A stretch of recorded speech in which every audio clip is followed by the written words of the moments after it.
जय श्री राम मित्रों। आइए हम सब मिलकर शिव महापुराण की कथा को सुने।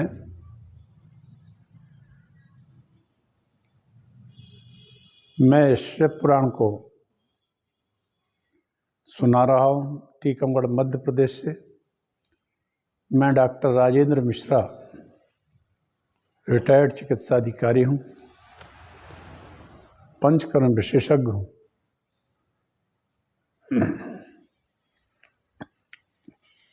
यदि किसी को लकवा जैसे असाध्य घुटनों के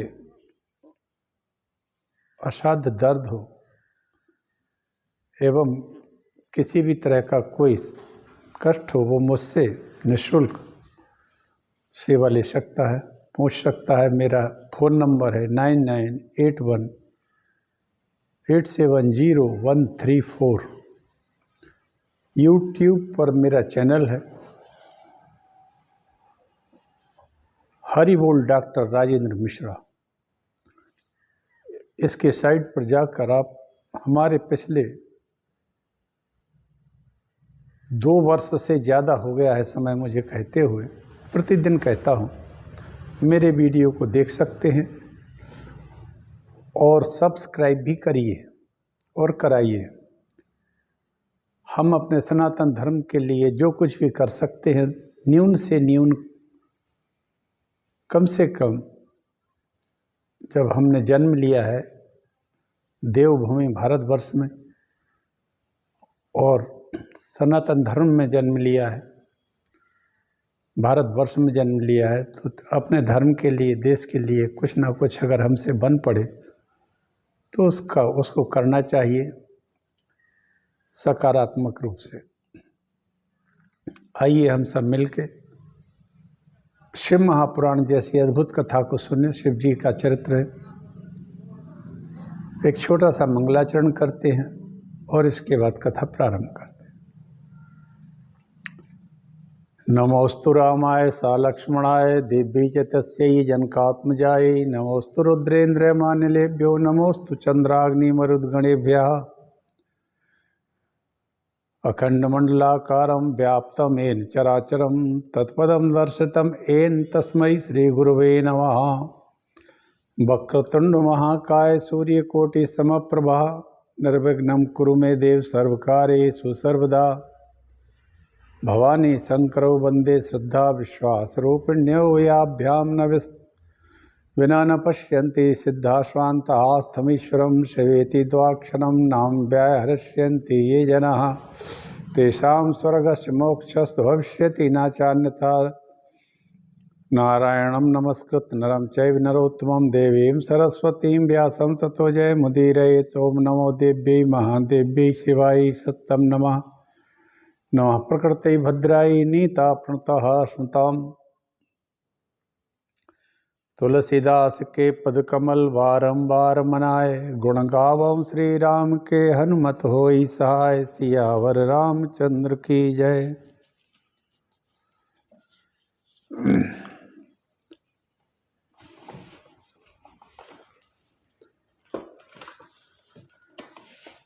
ब्रह्मा और विष्णु के शब्दमय कोश का दर्शन।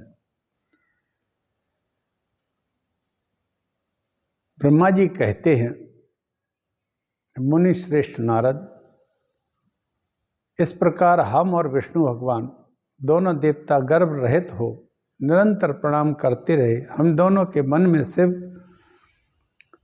के मन में एक ही अभिलाषा थी कि इस ज्योतिर्लिंग के रूप में प्रकट हुए परमेश्वर का प्रत्यक्ष दर्शन दे दे।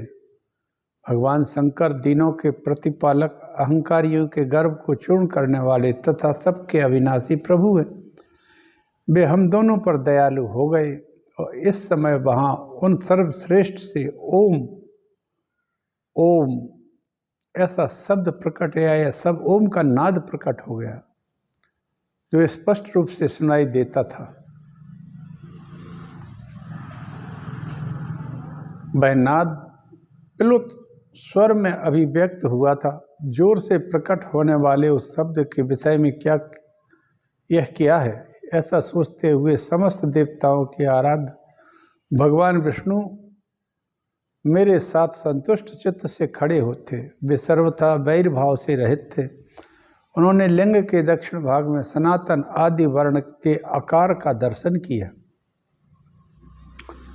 जो इन दोनों के बीच में महान ज्योतिर्लिंग प्रकट हो गया था। उसके आदि भाग दक्षिण में आदि वर्ण आकार को सूर्य मंडल के समान तेजोमय देखकर जब उन्होंने उत्तर भाग में दृष्टिपात किया तो वहाँ उकार वर्ण अग्नि के समान दीप्तिशाली दिखाई दिया। मुनि श्रेष्ठ, इसी तरह उन्होंने मध्य भाग में मकार को चंद्रमंडल के समान उज्ज्वल कांति से प्रकाशमान देखा। तदनंतर जब उसके ऊपर दृष्टि डाली तब शुद्ध स्फटिक मणि के समान निर्मल प्रभा से युक्त तुरीयातीत अमल निष्कल निरुपद्रव निरद्वंद अद्वितीय शून्यमय ब्रह्म बाह्य और आभ्यंतर के भेद से रहित बाह्य आभ्यंतर भेद से युक्त जगत के भीतर और बाहर स्वयं ही स्थित आदि मध्य अंत से रहित आनंद के कारण और सबके परम आश्रय सत्य आनंद एवं अमृत स्वरूप पर ब्रह्म का साक्षात्कार किया। उस समय श्री हरि यह सोचने लगे कि यह अग्नि स्तंभ यहाँ कहाँ से प्रकट हो गया, हम दोनों फिर इसकी परीक्षा करें। मैं अनुपम अनल स्तंभ के नीचे जाऊंगा।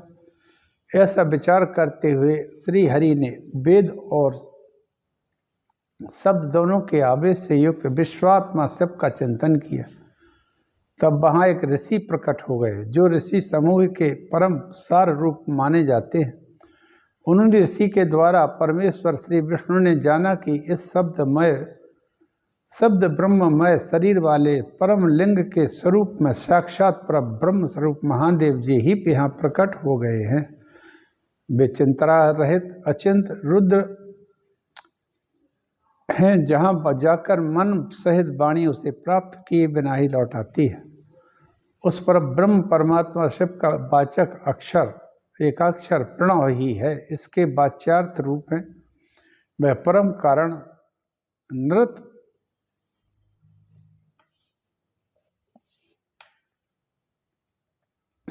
सत्य आनंद एवं अमृत स्वरूप परात पर परब्रह्म एकाक्षर का वाक्य है। एकाक्षर का वाच्य है। प्रणव के एक अक्षर आकार से जगत के बीजभूत अंड जन्मा भगवान ब्रह्मा का बोध होता है। उसके दूसरे अक्षर उकार से परम कल्याण स्वरूप श्री हरि का बोध होता है। आकार से ब्रह्मा और उकार में विष्णु भगवान का बोध किया जाता है। तीसरे अक्षर मकार में भगवान नील लोहित शिव का ज्ञान होता है। अकार सृष्टिकर्ता, उकार मोह में डालने वाला होता है और मकार नित्य अनुग्रह करने वाला होता है। मकार बोध सर्वव्यापी शिव बीज मंत्र के स्वामी और अकार संज्ञक मुझ ब्रह्मा को बीज कहते हैं। उकार नामधारी श्री हरि योनि है। प्रधान और पुरुष के भी ईश्वर जो महेश्वर हैं वे बीजी और योनि भी हैं। शंकर भगवान बीज भी हैं, बीजी भी हैं और योनि भी हैं। उन्हीं को नाद कहा गया है। उनके भीतर सबका समावेश हो जाता है। बीजी अपनी इच्छा से ही अपने बीज को अनेक रूप में विभक्त करते हैं।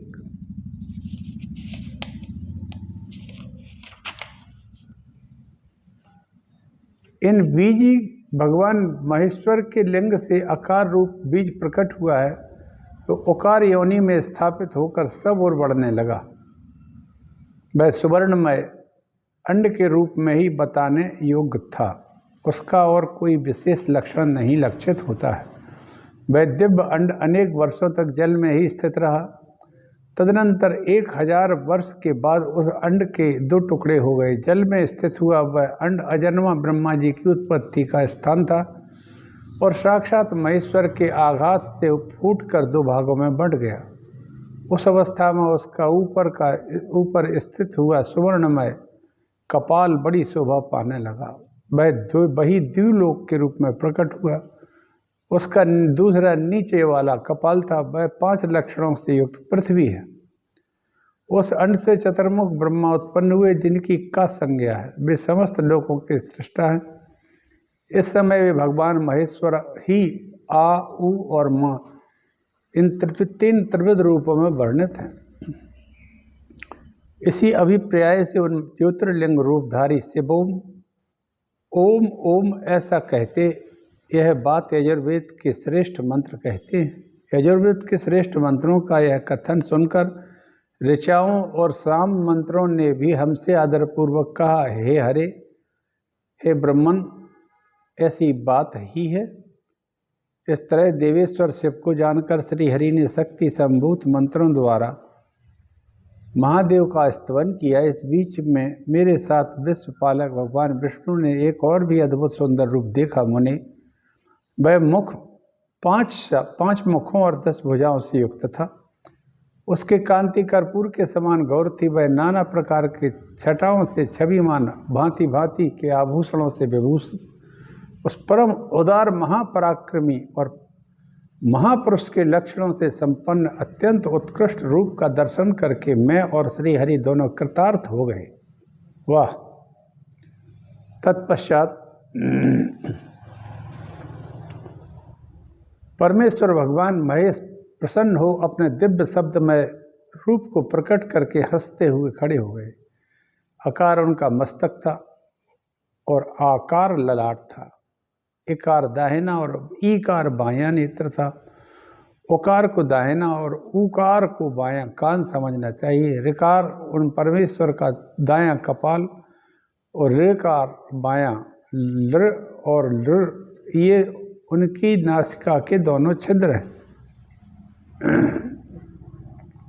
एकार उन सर्वव्यापी प्रभु का ऊपरी ओष्ठ, एकार अधर, ओंकार, औकार ये दोनों क्रमशः उनके ऊपर और नीचे की 2 दंत पंक्तियां हैं। अम और आ उन देव आदि मूलक शूलधारी शिव के दोनों तालु हैं। का से का आदि 5 अक्षर उनके दाहिने 5 हाथ हैं। चा आदि 5 अक्षर बाएं 5 हाथ हैं। टा आदि और ता आदि 5 अक्षर उनके पैर हैं। पकार से पेट है। फकार को दाहिना पार्श्व बताया है। बकार को बायां पार्श्व, भकार को कंधा, मकार उन योगी महापुरुष देव शंभु का उदय है। या से लेकर 7 तक 7 अक्षर सर्वव्यापी इस विश्व के शब्दमय शरीर की 7 धातुएं हैं। हकार उनकी नाभि है और शकार को मेड या मूत्र इंद्रिय कहा है। इस प्रकार निर्गुण और सगुण रूप में परमात्मा के शब्दमय रूप को भगवती उमा के साथ देखकर मैं और हरि दोनों कृतार्थ हो गए। इस तरह शब्दमय परब्रह्म शरीरधारी महेश्वर शिव का दर्शन पाकर मेरे ऊपर श्री हरि ने उन्हें प्रणाम किया और ऊपर की ओर देखा। उस समय उन्हें 5 कलाओं से युक्त ओंकार जनित मंत्र का साक्षात्कार हो गया। तत्पश्चात महादेव जी का ओंकार तत्वमसि है वाक्य दृष्टि उच्चरे हुआ, जो परम मंत्र स्वरूप है, शुद्ध स्फटिक के समान निर्मल एवं संपूर्ण यज्ञ धर्म तथा अर्थ का साधक बुद्धि स्वरूप गायत्री नामक दूसरा महान मंत्र परिलक्षित हुआ, जिसमें 24 अक्षर तथा जो चारों पुरुषार्थ रूपी फल देने वाला है। तत्पश्चात मृत्युंजय मंत्र, फिर पंचाक्षर मंत्र, दक्षिणामूर्ति संज्ञक चिंतामणि मंत्र का साक्षात्कार हुआ। इस प्रकार 5 मंत्रों की उपलब्धि करके श्री हरि उनको जप करने लगे।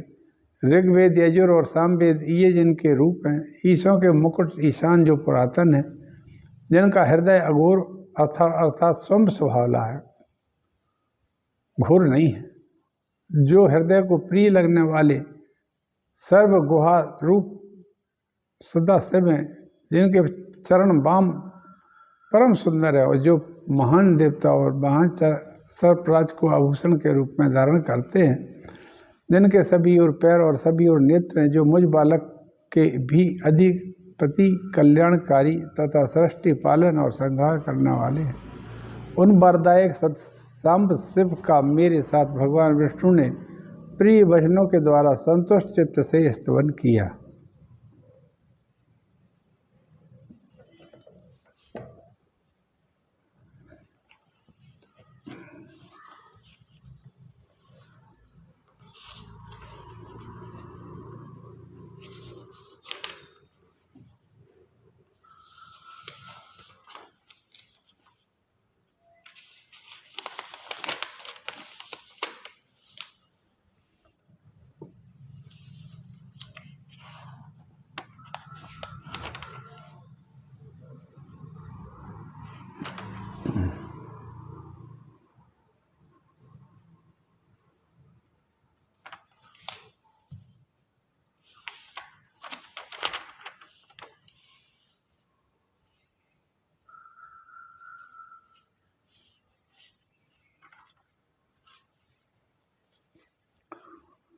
ब्रह्मा जी कहते हैं, नारद,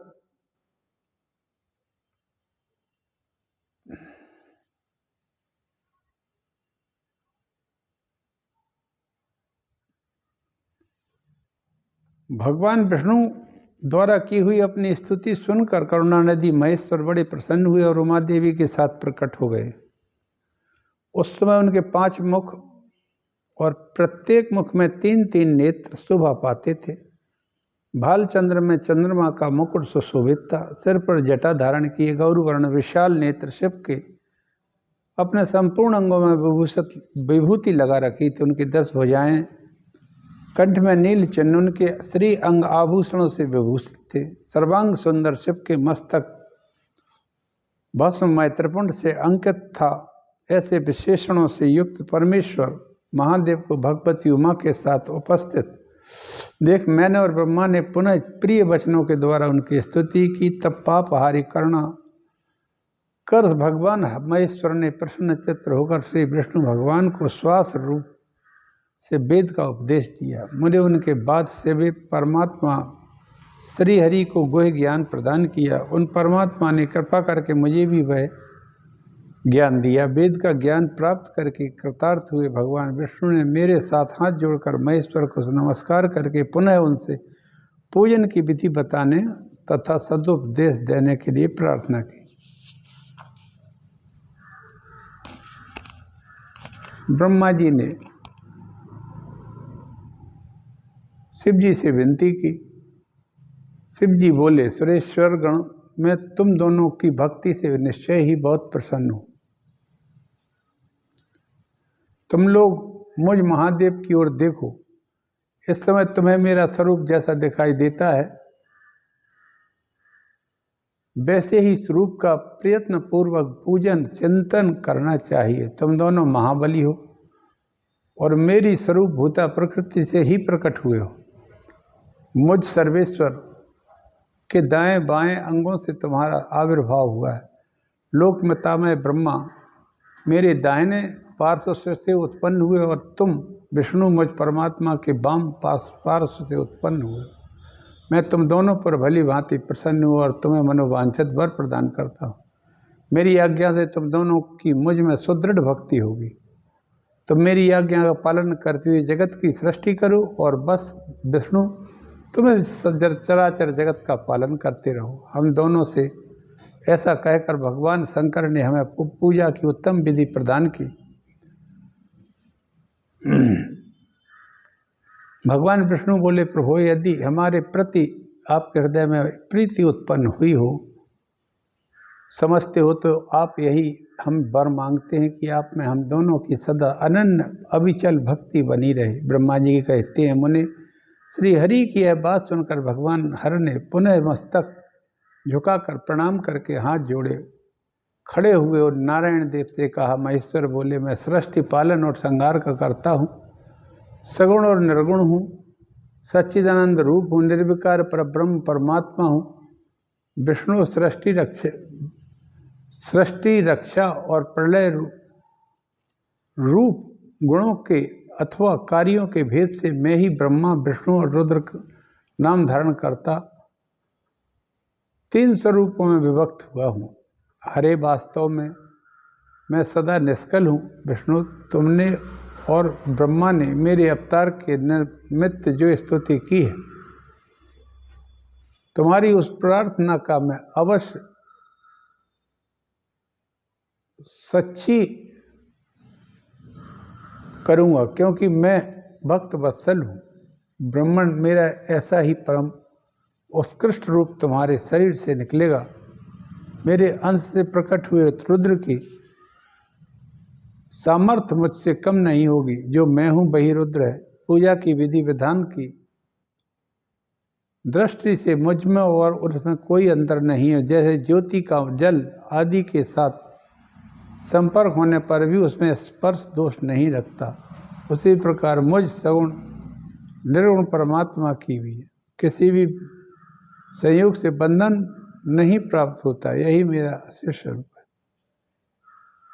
किसी के संयोग से बंधन नहीं प्राप्त होता, यही मेरा शिव स्वरूप है। जब रुद्र प्रकट हो गए तब से तब वे भी शिव के ही तुल्य हो गए। महानुभाव, उनमें और शिव में पराई परन का भेद नहीं करना चाहिए। वास्तव में एक ही रूप सब और जगता है और जगत में व्यवहार एवं निर्वाह के लिए रूप में विभक्त हो जाता है। अतः शिव और रुद्र में कभी भेद बुद्धि नहीं करनी चाहिए। वास्तव में सारा दृश्य ही मेरे विश्वास से शिव का स्वरूप है। मैं, तुम, ब्रह्मा तथा और जो जो रुद्र प्रकट होंगे वे सब के सब एक रूप हैं, इनमें भेद नहीं होता।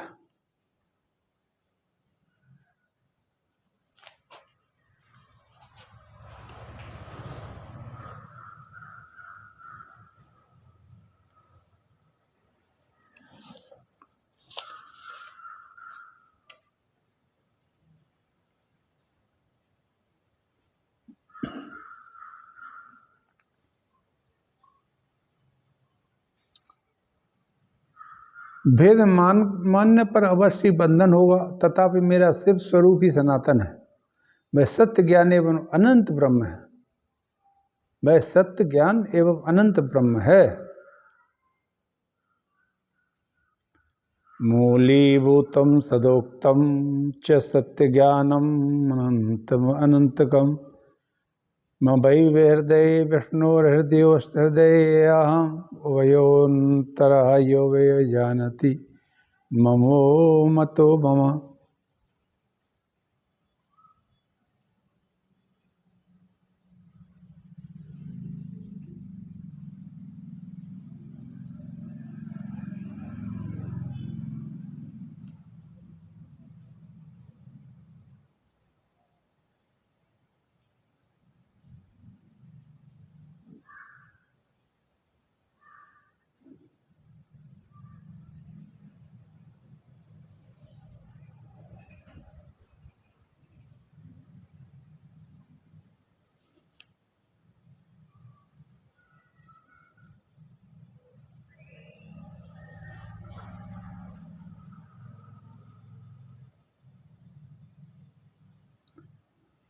शिव जी बोले, ब्रह्मन सुनो, मैं तुम्हें एक गोपनीय बात बता रहा हूँ। मैं स्वयं ब्रह्मा जी की भ्रुकुटी से प्रकट होऊंगा। गुणों में भी मेरा प्राकट होगा, हो जाऊंगा। गुणों में भी प्राकट होगा। जैसा कि लोगों ने कहा, हर तामस प्रकृति के हैं।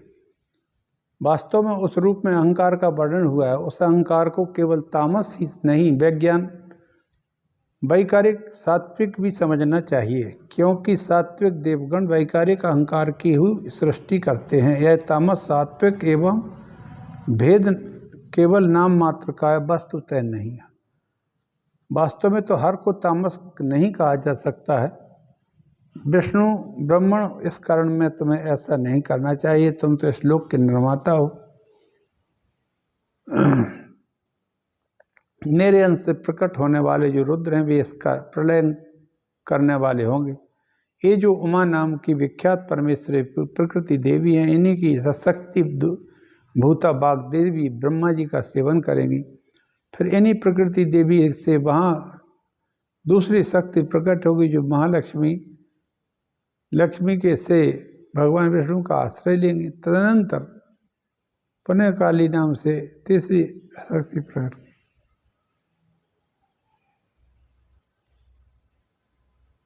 तदनंतर पुनः काली नाम से तीसरी शक्ति प्रकट होगी। वे निश्चय ही मेरे अंशभूत रुद्रदेव को प्राप्त होंगी। वे कार्य की सिद्धि के लिए यहाँ ज्योतिर रूप से प्रकट होंगी। इस प्रकार मैंने ज्योतिर्मय रूप से देवी की शुभ स्वरूप और पराशक्तियों का परिचय दिया है। ये सब मेरी प्रिय है। ब्रह्मन, तुम प्रकृति की अंशभूता वाग्देवी को पाकर मेरी आज्ञा के अनुसार मन से सृष्टि कार्य का संचालन करना चाहिए, और मैं अपनी प्रिया की अंशभूता परात्परा काली का आश्रय ले रुद्र रूप से प्रलय संबंधी उत्तम कार्य करूंगा। तुम सब लोग अवश्य संपूर्ण आश्रमों अथवा उनसे भिन्न अन्यान्य विविध कार्यों द्वारा चारों वर्णों से भरे हुए लोक की सृष्टि एवं रक्षा आदि करके सुख पाओगे। हरे तुम ज्ञान विज्ञान से संपन्न और संपूर्ण लोगों के हितैषी होता है। मेरी आज्ञा पाकर जगत में सब लोगों के लिए मुक्तिदाता बनो। मेरा दर्शन होने पर जो फल प्राप्त होता है वही तुम्हारा दर्शन होने पर भी होगा। मेरी यह बात सत्य है, इसमें संशय के लिए स्थान नहीं। मेरे हृदय में विष्णु है और विष्णु के हृदय में मैं हूँ। जिन दोनों में अंतर नहीं समझता वही मुझे प्रिय है। श्री हरि मेरे बाएं अंग से प्रकट हुए हैं, ब्रह्मा जी दाहिने अंग से प्रकट हुए हैं और महाप्रलयंकारी विश्वात्मा रुद्र मेरे हृदय में प्रादुर्भूत होंगे। विष्णु में ही सृष्टि पालन संहार करने वाले रज आदि विविध गुणों ब्रह्मा विष्णु और रुद्र नाम से प्रसिद्ध हूँ। तीनों रूपों में पृथक पृथक प्रकट होता हूँ। साक्षात शिव गुणों से भिन्न है। वह प्रकृति और पुरुष से भी परे है। अद्वितीय नित्य अनंत पूर्ण निरंजन पर ब्रह्म परमात्मा है। तीनों लोकों का पालन करने वाले श्री हरि भीतर तमोगुण बाहर सत्वगुण धारण करते हैं। त्रिलोकी का संहार करने वाले रुद्रदेव भीतर सत्वगुण और बाहर तमोगुण धारण करते हैं। त्रिभुवन की सृष्टि करने वाले ब्रह्मा जी बाहर और भीतर से दोनों तरफ से रजोगुणी हैं। इस प्रकार ब्रह्मा विष्णु और रुद्र इन तीन देवताओं में गुण हैं, परंतु शिव गुणातीत हैं। विष्णु तुम मेरी आज्ञा से इस सृष्टिकर्ता प्रताप का प्रसन्नता पूर्वक पालन करो। ऐसा करने से तीनों लोकों में पूजनीय हो जाओगे।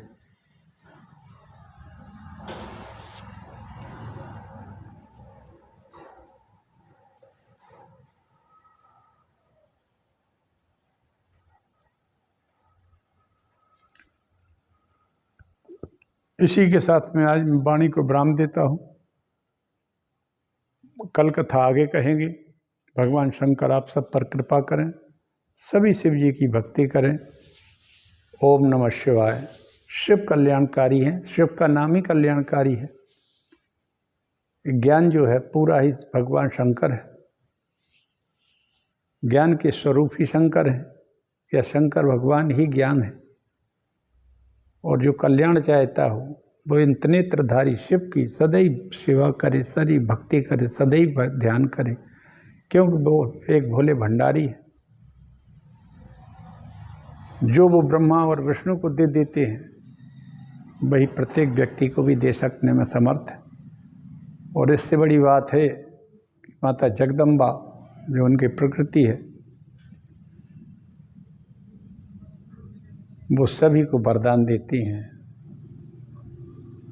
ह्रींकारी सृष्टि रूपाय व्रींकारी प्रतिपालका क्लींकारी काम रूपिणी बीज रूपी नमोस्तुते चामुंडा चंडगा तेज ऐकारी वरदायिनी बच्चे चौहेदा नित्यम नमस्ते मंत्र रूपिणी। ऐसा मंत्र का स्वरूप जो नवर्ण मंत्र का है उसमें वरदायिनी माता जगदम्बा है। वर दे देती हैं। क्यों? कि उनके सभी पुत्र हैं और पुत्रों से बढ़कर कुछ नहीं होता है, भक्तों से बढ़कर कुछ नहीं होता है। वे अपने भक्तों को पुत्र ही मानती हैं। इसलिए मित्रों, सदैव भगवान शिव का चिंतन करो, भजन करो, मनन करो, श्रवण करो। कल मैं आगे की कथा कहूँगा। श्री हरि की सृष्टि की रक्षा का भार, भोग और मोक्ष दान का अधिकार दे भगवान शिव का अंतर ध्यान होना, ये कल की कथा हो गई। इस तरह से रुद्र संहिता के अभी सृष्टि खंड के 10 अध्याय पूरे हुए। रुद्रधेयो भवांश्चैव वध्येयो हरस्तथा युवयोऽन्तरं नैव तव रुद्रस्य किंचन।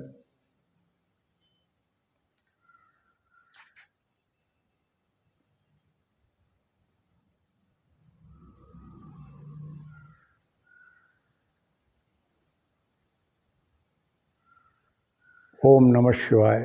जय श्री राम। सबका मंगल हो, मंगलमय हो। भगवान शंकर, भगवान शिव पूरे देश पर कृपा करें, देशवासियों पर कृपा करें और सभी देशवासी भगवान शिव का ध्यान करते हुए भगवान शंकर के चरणों में प्रणाम करें। जय श्री राम मित्रों। भारत माता की जय।